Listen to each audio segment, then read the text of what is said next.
Nagbabalik ang PTV Balita ngayon.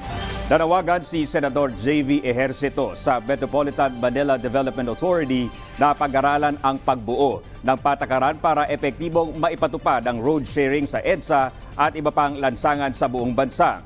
Ito ay para maiwasan na ang mga insidente ng road rage na tila napapadalas na umano nitong mga nakalipas na araw. Iminumungkahi ng senador sa MMDA na ipagamit sa mga motorcycle rider at courier ang bike lanes sa mga piling oras lang. Ipinaliwanag ni Ejercito na may mga oras na halos wala ring gumagamit ng bike lanes.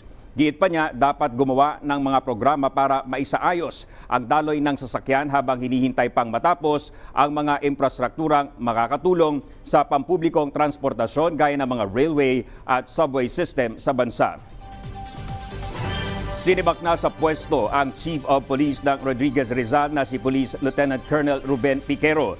Ito ang kinumpirma ni Police Regional Office 4A o Calabarzon Director Police Brigadier General Carlito Gases.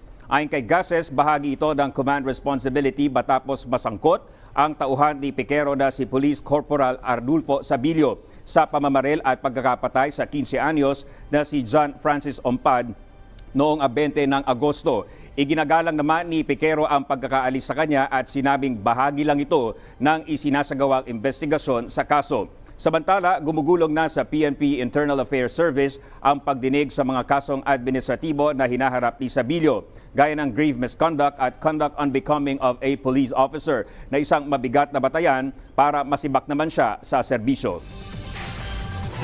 At yan ang mga balita sa oras na ito. Para sa iba pang updates, i-follow at i-like kami sa aming Facebook at Twitter sa @PTVPH. Ako po si Dominic Albelor. Magandang tanghali.